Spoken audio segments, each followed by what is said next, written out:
Guys, let's talk Brazilian Jiu-Jitsu. If you want to win, you need the best training in the world. That's where Atos BJJ On Demand comes in. You know Andre Galvão, 6-time ADCC champion, 6-time IBJJF world champ, and his team, monsters. Kay Rutolo, who got the $1 million win at CGI. Kaynan Duarte, ADCC double gold. Even Andre's daughter, Sarah Galvão, is out here wrecking black belts. She's only got a brown. Atos BJJ On Demand. It is the online version of Andre Galvão's academy. You can find over 13,000 hours of structured lessons. And I'm talking about deep dives into positions, drills that you can apply immediately. And it doesn't matter whether you're a beginner or you're advanced. This is the system that builds champions. And guess what? It's open to you no matter where you train. Normally an annual subscription is going to run you $249.99. But because I like you, use the code Chael60 and get it for just $99.99. I'm offering you 60% off for full access to the best video library in the game. Atos BJJ On Demand. This is for grapplers that win. Don't miss out. Just click on the link below. I had a friend. And the friend had a girlfriend. And the girlfriend, whether it was for attention, changed her mind a lot, whatever reason, used to break up with my friend a lot. Like it was a meaningful part of their relation. They must have had 7 or 8 breakups. But then there weren't like dating people in between. Like the breakup was just like for this weird friction so that they get back together. It was this weird thing that they did. But she would be mad at my friend for my friend not following through on certain promises that he made, whatever that might be. I remember Disneyland being in there. I'm going to take you to Disneyland. And then he never took her to Disneyland. And he's a very honest guy. He was truly one of the most honest guys I know. And here is this gal that he's dating for a number of years, and she's basically calling him a liar. Lets him know you're insincere. It's one of the things that bother me about you, is you make these claims, and I get excited, and then you don't do them. And they were on the phone. I could hear this, though. So I only hear my roommate, my friend's side of this, Brian, back in college.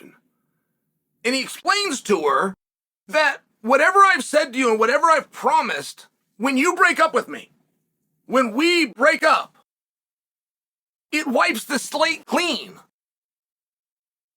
Like if I promised you a trip to Disneyland and then you broke up with me before we went to Disneyland, and then you get back together with me, I don't owe you Disneyland. The slate is wiped clean. Interesting phenomenon. I mean, I must tell you, that's an interesting phenomenon. I think I side with my friend. I think I do understand his point. I don't think he deserved to be called disingenuous or a liar or somebody that makes promises and don't follow through. I actually do understand his point. Now, I bring you that, and I tell you that entire story because Conor McGregor, right now, this is on MMAfighting.com. Not one of the sites that I generally go to because they're too accurate. They have too much integrity. I like a little more smut myself. I like the elbows and the mania. I like a little bit more speculation. But I got to tell you, when I do see something at MMA Fighting, I do hold it to a higher standard.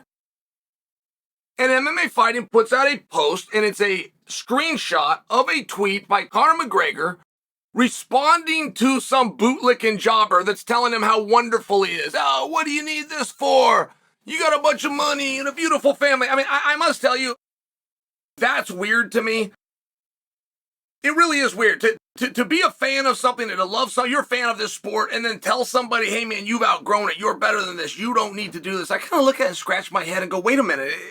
If a guy makes it, isn't following through on his dream and being in the highest class, most respected, highest paying featured promotion in the world, isn't that a good thing? Isn't that something that you would use your fame and fortune to do? And the self-projection in somebody telling Conor, you got it made, you should ride off in the sunset. Like, I just got to tell you, that's not my kind of guy. Now, before we go down that road, MMA Fighting puts out a screenshot of Conor's tweet where Conor responds to this little bootlicking nut hugger and tells him, you know, you're right. Goodbye. And MMA Mania MMA Fighting captions it, Conor McGregor teases at another goodbye.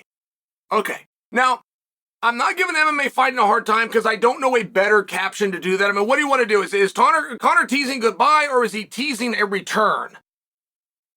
Neither one is true. He's not returning, but he believes that he is. So he also can't with sincerity tell you goodbye, right? It's not a lie if you believe it, to quote the great George Costanza. But Conor has now said goodbye. That is the most recent thing that he said. He said it as recently as 14 minutes ago, according to MMA Fighting. Now, to use the logic that I learned from my friend who kept getting dumped by the Slimmy in college, anything that we have agreed to prior to this is wiped clean. Right? The most recent thing that he said is goodbye. So next, when he says, ta-da, I'm back, but everything is wiped clean. So, at a minimum, and I'm asking you, this is a question I'm asking you, do you agree with my friend? Do you agree with my friend over the gal that kept breaking up with him and then called him a liar for not getting her the new pair of shoes that he promised her prior to them breaking up? Because if so, then we don't need to caption it that Conor is teasing a return or Conor is teasing a goodbye. We can understand that Conor and Chandler is now behind us. Conor and Dan Hooker is now behind us. Conor is not going to follow through on his word to pursue a fight with Michael Chandler and or, more recently, Dan Hooker. Now, I get where these weren't serious in the first place. Like, don't think you have to correct me on the timeline. I'm just sharing for you, shouldn't we apply that same logic? Like, more than debating if Conor is going to announce a return or celebrate a retirement, don't we have to go back to my college roommate and just admit the slate is wiped clean? Whatever he comes out and says next, we at a minimum have to throw out anything that he said prior. Are you staying with me on this logic? I wouldn't blame you if you didn't. The gal on the other end of the phone was not agreeing with my buddy when he was laying this out. However, I do think that he makes a very fair point. If you got a number of things on the table and then you have a breakup, those things are now gone. And if you want to get back together, you're starting from scratch. So Conor, 1 month ago, promised that he was going to fight Michael Chandler. Conor McGregor, 1 week ago, promised that he was going to fight Dan Hooker. In fact, he even had a date of February and a location of Abu Dhabi. So now that we're told goodbye by Conor, now that we're told the breakup has happened, whether we take that as sincere or not, at a minimum, don't we have to wipe out all the other promises?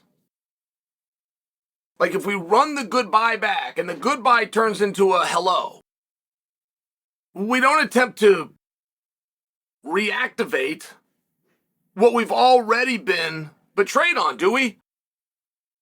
I mean, there was a promise. There was a deal made with the audience that he would be fighting Dan Hooker in February. Yes or no? Okay.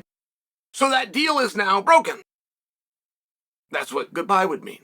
And it's more of a philosophical question that I'm asking you, and I do, of course, get the tongue-in-cheek, but we're only as good as the information that we're given. Like, you can't come out and make a defiant statement. It's the whole reason I don't have a problem with MMA Fighting putting that. I don't know what else you would caption it. Do you take him at his word, which is, I'm done? Or do you take it with an example that's been shown, which is, he's part in, he's part out, what's the difference? It's a headline, it's all I was looking for. Anyway, at a minimum, though, if we are stuck at goodbye, that would, according to my college roommate, erase anything that we had said prior, which means Conor versus Dan Hooker is off. And at a minimum, I think we all can agree that's true.